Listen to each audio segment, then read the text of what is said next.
Hi ആപ്റ്റിവൻ. അപ്പോൾ ഇന്ന് നമ്മൾ 4th യൂണിറ്റാണ് സ്റ്റാർട്ട് ചെയ്യാനായിട്ട് പോകുന്നത്. 4th യൂണിറ്റിൻ്റെ പേര് ഫാബ്രിക് ഓഫ് ടുഗെദർനെസ് എന്നാണ്.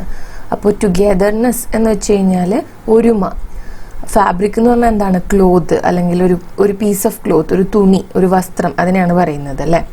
അപ്പം ഒരുമയുടെ ഒരു ഫാബ്രിക് എന്നാണ് ഈ ഒരു യൂണിറ്റിൻ്റെ പേര്.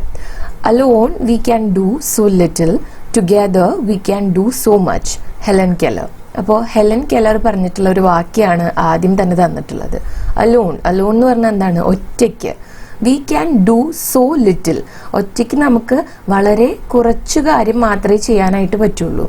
ടുഗെദർ, ഒന്നിച്ച് നിന്നാൽ we can do so much, നമുക്ക് ഒരുപാട് കാര്യങ്ങൾ ചെയ്യാനായിട്ട് പറ്റും. അപ്പോൾ ഒരുമയുടെ ഇമ്പോർട്ടൻസിനെ കുറിച്ച് പറയുന്ന ഒരു യൂണിറ്റാണ് ഫാബ്രിക് ഓഫ് ടുഗെദർനെസ്. അപ്പോൾ ഇതിൽ 3 ചാപ്റ്റേഴ്സ് ആണ് വരുന്നത്. ഫസ്റ്റ് വൺ ഗെറ്റ് ടുഗെദർ, അതൊരു സോങ് ആണ്, ദ യങ് ബ്ലഡ്സ് എന്ന് പറയുന്ന ബാൻഡിൻ്റെ. അതുപോലെ തന്നെ എ ട്രസ് വിത്ത് ഡെസ്റ്റിനി എന്ന് പറയുന്ന ഒരു സ്പീച്ച് ജവഹർലാൽ നെഹ്റുവിൻ്റെ. അതുപോലെ തന്നെ താങ്ക് യു മാം എന്നുള്ള ഒരു ഷോർട്ട് സ്റ്റോറി ലാങ്സ്റ്റൺ ഹ്യൂഗ്സിൻ്റെ. അപ്പോൾ ഇന്ന് നമ്മൾ സ്റ്റാർട്ട് ചെയ്യാനായിട്ട് പോകുന്നത് ഗെറ്റ് ടുഗെദർ എന്നുള്ള സോങ് ആണ്. Sometimes we might wish to be alone and by ourselves. എന്ന് വെച്ചാൽ ചില സമയങ്ങളിൽ നമുക്ക് ഒറ്റയ്ക്കിരിക്കണം, നമ്മൾ മാത്രം മതി എന്നുള്ള ഒരു ചിന്ത വരും, അങ്ങനെ ഒരു ആഗ്രഹം നമുക്ക് ഉണ്ടാവും. However being in A group can make us feel safe and secure. പക്ഷേ പലപ്പോഴും ഒരു ഗ്രൂപ്പിലാകുക എന്നുള്ളത്, അതായത് ഒറ്റയ്ക്കിരിക്കുന്നതിലുപരി കുറച്ചധികം ആളുകളുമായിട്ട് ഇരിക്കുന്ന സമയത്ത് നമുക്ക് ഒരു സേഫ്റ്റിയും സെക്യൂരിറ്റിയും ഒക്കെ തോന്നും. Don't you think that when people come together to support each other, the world could become a better place? എന്നിട്ട് നിങ്ങളോടായിട്ടൊരു ക്വസ്റ്റ്യൻ ചോദിക്കുകയാണ്. കുറേ ആളുകൾ ഒന്നിച്ച് കൂടുന്ന സമയത്ത് ഈ ലോകം ഒരു ബെറ്റർ പ്ലേസ് ആണ് എന്ന് നിങ്ങൾക്ക് തോന്നിയിട്ടില്ലേ എന്നാണ് ചോദിക്കുന്നത്. Let's listen to the American rock band, the Young Bloods, who create the virtue of togetherness. അപ്പോൾ ഈ ഐക്യം അല്ലെങ്കിൽ ഈ ഒരുമയുടെ ഇമ്പോർട്ടൻസിനെ കുറിച്ച് ദ യങ് ബ്ലഡ്സ് എന്ന് പറയുന്ന അമേരിക്കൻ റോക്ക് ബാൻഡ് ക്രിയേറ്റ് ചെയ്ത ഒരു സോങ് ആണ് ഗെറ്റ് ടുഗെദർ എന്ന് പറയുന്നത്. അപ്പം അത് നമുക്ക് കേൾക്കാം എന്നാണ് പറയുന്നത്. ഓക്കെ, അപ്പോൾ ഗെറ്റ് ടുഗെദർ എന്ന് പറഞ്ഞാൽ എന്താണ്? ഒരുമിച്ച് വരാനായിട്ടുള്ള ഒരു ആഹ്വാനമാണ് ഗെറ്റ് ടുഗെദർ എന്ന് പറയുന്നത്. The young bloods. Love is but a song we sing, fear is the way we die. അപ്പോൾ love is a song we sing എന്ന് വെച്ച് കഴിഞ്ഞാൽ എന്താണ്? ലവ് എന്ന് പറയുന്നത് നമ്മൾ പാടുന്ന ഒരു പാട്ടാണ്. Fear is the way we die. അപ്പോൾ പേടി എന്നുള്ളതിലൂടെയാണ് നമ്മൾ മരണത്തിലേക്ക് പോകുന്നത് എന്നാണ് പറയുന്നത്. ഫിയർ എന്ന് വെച്ചാൽ പേടി. പക്ഷെ ഇവിടെ ഇത് വായിക്കുമ്പോൾ തോന്നുന്ന ഡയറക്റ്റ് ആയിട്ടുള്ള അർത്ഥമല്ല നമ്മൾ എടുക്കേണ്ടത്. ഇതിൻ്റെ ഉള്ളിൽ ഒരു ഡീപ്പായിട്ടുള്ള മീനിങ് ഉണ്ട് ഈ 2 വരികളിൽ. എന്താണെന്ന് വെച്ച് കഴിഞ്ഞാൽ, ഒരു പാട്ട് ഒരാൾ പാടുന്നു, അത് ഒരുപാട് ആളുകൾ കേൾക്കുന്നു, എന്നിട്ട് അവർ പരസ്പരം കണക്ട് ചെയ്യുന്നു.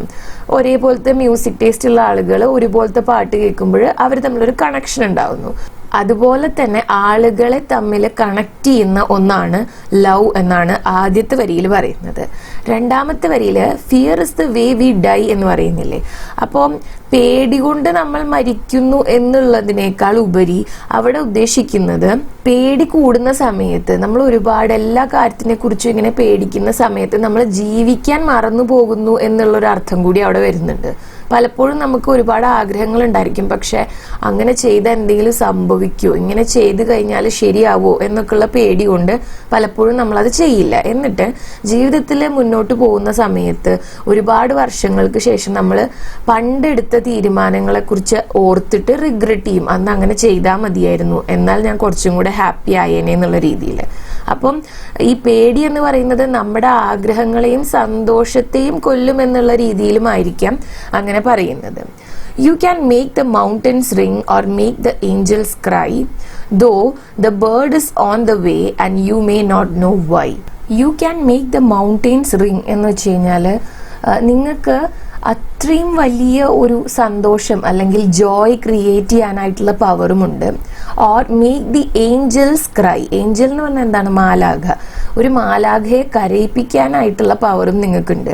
എന്ന് വെച്ചാൽ അവർ ഉദ്ദേശിക്കുന്നത്, ഇപ്പം നിങ്ങൾ മൗണ്ടൈൻ്റെ മുകളിൽ ചെന്ന് നിന്നിട്ടൊരു ശബ്ദം ഉണ്ടാക്കുകയാണ്, അത് വളരെ ഉച്ചത്തിൽ മുഴങ്ങി കേൾക്കും. അതുപോലെ തന്നെ ഈ ലോകത്ത് നമുക്ക് വളരെയധികം സന്തോഷം പകരുന്ന രീതിയിലുള്ള കാര്യങ്ങളും ചെയ്യാൻ പറ്റും. അതുപോലെ തന്നെ ഏഞ്ചൽസ് എന്ന് പറയുന്നത് എപ്പോഴും പോസിറ്റീവായ കാര്യത്തെയാണ് റെപ്രസെന്റ് ചെയ്യുന്നത്, അല്ലെ, പ്രതിനിധീകരിക്കുന്നത്. ഏഞ്ചൽസിനെ കരയിപ്പിക്കുക എന്നുള്ള രീതിയിൽ എഴുതുമ്പോൾ എന്താണ് ഉദ്ദേശിക്കുന്നത്? അത്രയും മോശപ്പെട്ട കാര്യങ്ങളും നിങ്ങൾക്ക് ചെയ്യാനായിട്ട് പറ്റും. അപ്പൊ നിങ്ങൾക്ക് വേണമെങ്കിൽ സന്തോഷവും പടർത്താം, അതുപോലെ തന്നെ എന്താണ് വിഷമങ്ങളും സ്പ്രെഡ് ചെയ്യാം ഈ ലോകത്ത്. Though the bird is on the wing and you may not know why. അപ്പോൾ the bird is on the wing എന്നുള്ളതുകൊണ്ട് ഉദ്ദേശിക്കുന്നത് എന്താണെന്ന് വെച്ച് കഴിഞ്ഞാൽ ഈ ജീവിതം മുന്നോട്ട് പോയിക്കൊണ്ടേയിരിക്കും.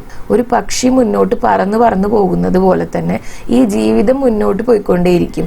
And you may not know why. നിങ്ങൾക്ക് അത് എന്തുകൊണ്ടാണ് മൂവ് ചെയ്ത് പോകുന്നത് എന്ന് അറിയില്ലായിരിക്കാം. അപ്പോൾ ഇത്രയും ഭാഗത്തുനിന്ന് നമ്മൾ എന്താണ് മനസ്സിലാക്കിയത്? ലവ് എന്ന് പറയുന്നത് ആൾക്കാരെ കണക്ട് ചെയ്യുന്നതാണ്. ഫിയർ എന്ന് പറയുന്നത് പലതിൻ്റെയും എൻഡാണ്. അല്ലെങ്കിൽ ലവ് ആളുകളെ കണക്ട് ചെയ്യുമ്പോൾ ഫിയർ എന്ന് പറയുന്നത് പലതും എൻഡ് ചെയ്യുന്ന ഒന്നാണ്. നിങ്ങൾക്ക് ഈ ലോകത്തിൽ ഇമ്മെൻസ് ആയിട്ടുള്ള സന്തോഷവും ഹാപ്പിനെസ്സും സ്പ്രെഡ് ചെയ്യാൻ പറ്റും. അതുപോലെ തന്നെ നിങ്ങൾക്ക് വിഷമതകളും ദുഃഖങ്ങളും സ്പ്രെഡ് ചെയ്യാനായിട്ട് പറ്റും. ഇനി എന്തൊക്കെ സംഭവിച്ചാലും ഈ ലൈഫ് മുന്നോട്ട് പോയിക്കൊണ്ടേയിരിക്കും. ആൻഡ് പലപ്പോഴും ഈ ലൈഫിൽ എന്തൊക്കെ കാര്യങ്ങളാണ് നടക്കുന്നത് എന്ന് നിങ്ങൾക്ക് മനസ്സിലാകണം എന്ന് കൂടിയില്ല എന്നാണ് ആദ്യത്തെ സ്റ്റാൻസയിൽ പറയുന്നത്. ഇനി നമുക്ക് നെക്സ്റ്റ് സ്റ്റാൻസ നോക്കാം. Come on people now, smile on your brother, everybody get together, try to love one another right now. അപ്പൊ ഇത് ഭയങ്കര സിമ്പിൾ ആയിട്ടുള്ള ഒരു ആശയമാണ് ഈ ഒരു സ്റ്റാൻസയിൽ പറയുന്നത്. എന്താണ്? എല്ലാവരോടും ഒന്നിച്ചു വരാനായിട്ട് പറയാണ്. സ്മൈൽ ഓൺ യുവർ ബ്രദർ എന്ന് പറഞ്ഞു കഴിഞ്ഞാൽ ബ്രദറിനോട് പുഞ്ചിരിക്കുക. അങ്ങനെ തന്നെ ആവണം എന്നില്ല. എന്താണ്? ചുറ്റുമുള്ളവരെയൊക്കെ ബ്രദേഴ്സായി കണ്ടിട്ട് അവരെയൊക്കെ സ്നേഹിക്കുക. എന്താണ്? അവരോടൊക്കെ പുഞ്ചിരിക്കുക എന്നുള്ള അർത്ഥത്തിലും ആവാം.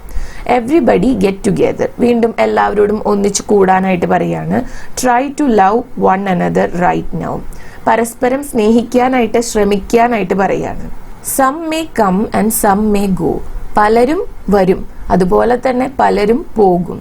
വി വിൽ ഷ്യൂർലി പാസ്, നമ്മളും ഈ ലോകത്ത് നിന്ന് പോവും. ഇവിടെ പാസ് എന്നുള്ളത് കൊണ്ട് ഉദ്ദേശിക്കുന്നത് ടു പാസ് എവേ എന്നുള്ളതാണ്, മരണത്തെയാണ് ഉദ്ദേശിക്കുന്നത്. അപ്പം എന്താണ്? പലരും ഈ ലോകത്ത് വരികയും പോവുകയും ചെയ്യും. അതുപോലെ തന്നെ നമ്മളും നിശ്ചിതമായിട്ടും എന്താണ് ഈ ലോകത്ത് നിന്ന് പോവും. എന്നെങ്കിലും ഒരു ദിവസം ഇവിടെ ജനിച്ചിട്ടുള്ളവരൊക്കെ മരിക്കണം. അപ്പോൾ അതുപോലെ തന്നെ നമ്മളും ഒരു ദിവസം ഈ ലോകത്തോട് വിട പറയും. When the one that left us here returns four us at last, എപ്പോഴാണ് നമ്മൾ ഈ ഭൂമി വിട്ടിട്ട് പോകുന്നത് അല്ലെങ്കിൽ ഈ ലോകം വിട്ടിട്ട് പോകുന്നത്? നമ്മളെ ആരാണോ ഇവിടെ വിട്ടിട്ട് പോയത് ആ വ്യക്തി നമുക്ക് വേണ്ടിയിട്ട് തിരിച്ചു വരുന്ന സമയത്ത്. When the one that left us here, ആരാണോ നമ്മളിവിടെ, ലെഫ്റ്റ് എന്ന് പറയുമ്പോൾ ഇവിടെ നമ്മളെ ലീവ് ചെയ്തത്, ഇവിടെ നമ്മളെ വിട്ടിട്ട് പോയത്. ഇവിടെ ലെഫ്റ്റ് എന്ന് ഉദ്ദേശിക്കുന്നത് ലീവിന്റെ പാസ്റ്റ് ടെൻസ് ആയിട്ടാണ് കേട്ടോ. അപ്പോ ആരാണോ നമ്മളെ ഇവിടെ വിട്ടിട്ട് പോയത്, returns four us at last, നമുക്ക് വേണ്ടി ആ വ്യക്തി തിരിച്ചു വരുന്ന സമയത്ത് നമ്മളും ഈ ലോകം വിട്ട് പോകണം എന്നാണ് പറയുന്നത്.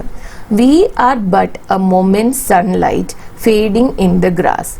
അപ്പൊ നമ്മളും ഒരു നിമിഷത്തെ സൺലൈറ്റ് മാത്രമാണ്. കുറച്ചു കഴിഞ്ഞാൽ നമ്മളും എന്താണ് ഫെയ്ഡായി പോവും. ഫെയ്ഡായി പോവാന്ന് വെച്ചാൽ മങ്ങിപ്പോകും.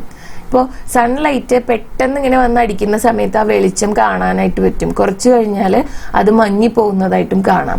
അങ്ങനെ ആ പുല്ലിന്റെ ഉള്ളിലേക്ക് മങ്ങി പോകുന്നതിന് മുൻപ് ഒരു റേ ഓഫ് സൺലൈറ്റ് എങ്ങനെയാണോ, ഒരു സൂര്യകിരണം എങ്ങനെയാണോ, അതുപോലെ തന്നെ ഒരു മൊമെന്റിൽ മാത്രം ജീവിക്കുന്ന ആളുകളാണ് നമ്മളും.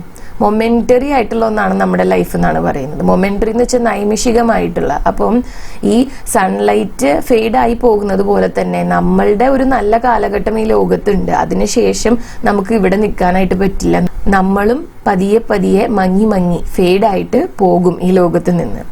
എന്നിട്ട് വീണ്ടും നേരത്തെ സ്റ്റാൻസ് തന്നെയാണ് റിപ്പീറ്റ് ചെയ്യുന്നത്. Come on people now, smile on your brother, everybody get together, try to love one another right now. അപ്പോൾ എല്ലാവരോടും ഒന്നിച്ചു കൂടാനായിട്ട് പറയാണ്, ചുറ്റുമുള്ളവരോട് പുഞ്ചിരിക്കാനായിട്ട് പറയാണ്. സ്മൈൽ ചെയ്യാന്ന് പറഞ്ഞാൽ എന്താ? പുഞ്ചിരിക്കുക അല്ലെ.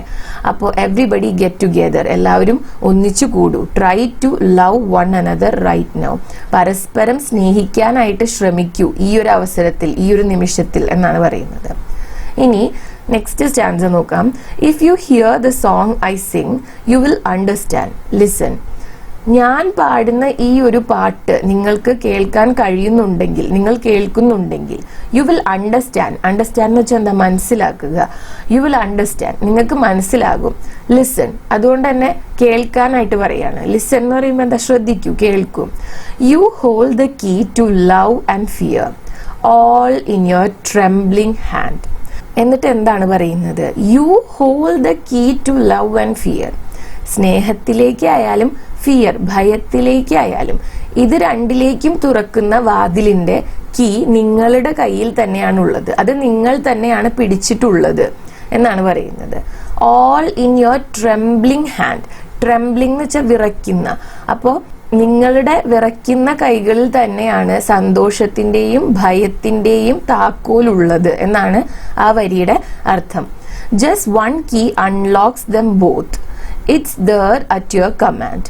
അപ്പോൾ ആ ഒരു കീ തന്നെയാണ് ഇതിനെ രണ്ടിനെയും അൺലോക്ക് ചെയ്യുന്നത്. അൺലോക്ക് ചെയ്യാന്ന് പറഞ്ഞാൽ എന്താ, തുറക്കുന്നത്.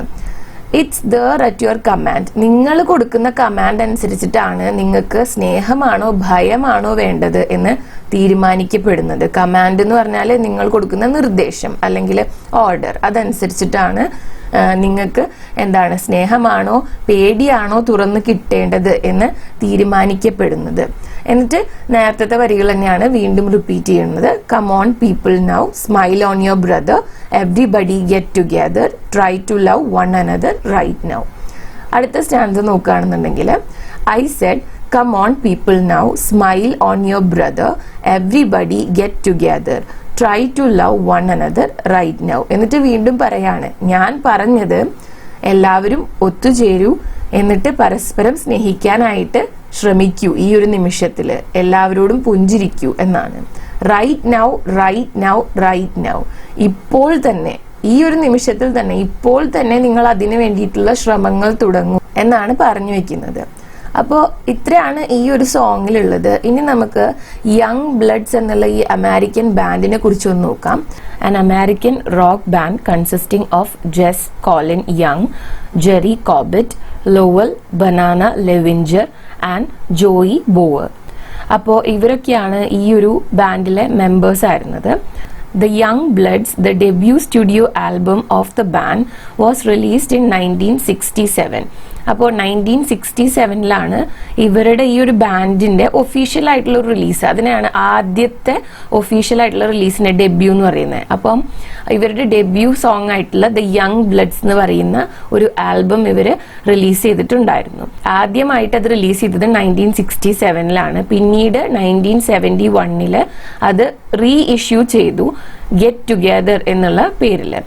The album peaked at number 131 on the Billboard 200 and 2 years later it sold more than 1 million copies. അങ്ങനെ ഇവര് റീഇഷ്യൂ ചെയ്തല്ലോ ഗെറ്റ് ടുഗെദർ എന്നുള്ള പേരിൽ. അതിനുശേഷം എന്താണ് ഉണ്ടായത്, ഈ ഒരു ആൽബം ബിൽബോർഡ് 200 131st നമ്പറിൽ എന്താ ട്രെൻഡ് ചെയ്യാനായിട്ട് തുടങ്ങി. അപ്പം ഇപ്പം നമ്മൾ യൂട്യൂബിലെ സോങ്സ് വൈറലാകുക എന്നൊക്കെ പറയുന്നില്ല, അല്ലെങ്കിൽ ഇൻസ്റ്റഗ്രാമിലൊക്കെ വൈറലാവുന്നു എന്ന് പറയുന്നത് പോലെ തന്നെ ബിൽബോർഡിലൊക്കെ ട്രെൻഡ് ചെയ്യാന്ന് പറഞ്ഞു കഴിഞ്ഞാൽ സോങ്സിന് അത്രയും പോപ്പുലാരിറ്റി കിട്ടി എന്നാണ് അതിൻ്റെ അർത്ഥം. അങ്ങനെ ഇവരുടെ സോങ്സ് പോപ്പുലർ ആവുകയാണ്. അങ്ങനെ 2 വർഷത്തിന് ശേഷം നോക്കുമ്പോൾ ഈ ഒരു ആൽബത്തിൻ്റെ മോർ ദാൻ 1 million കോപ്പീസ്, ഒരു 10 lakhs കൂടുതൽ കോപ്പീസ് വിറ്റഴിച്ചു കഴിഞ്ഞിട്ടുണ്ടായിരുന്നു. അങ്ങനെ ഈ ഒരു ആൽബവും ഈ ഒരു ബാൻഡും പോപ്പുലർ ആവാണ് ഉണ്ടായത്. ഓക്കെ, അപ്പോൾ അത്രയാണ് ഈ ഒരു ചാപ്റ്ററിൽ പറയാനായിട്ടുണ്ടായിരുന്നത്. അപ്പോൾ ഇന്നത്തെ വീഡിയോ ഇത്രയേ ഉള്ളൂ. ഈ വീഡിയോ നിങ്ങൾക്ക് യൂസ്ഫുൾ ആയിട്ടുണ്ടാവുമെന്ന് കരുതുന്നു. യൂസ്ഫുൾ ആയിട്ടുണ്ടെങ്കിൽ വീഡിയോ ലൈക്ക് ചെയ്യുക, ഷെയർ ചെയ്യുക, ചാനൽ സബ്സ്ക്രൈബ് ചെയ്യുക. അതുപോലെ തന്നെ നിങ്ങളുടെ സജഷൻസ് എന്നെ കോമെന്റ്സിൽ എഴുതി അറിയിക്കുക കേട്ടോ. Thanks for watching the video.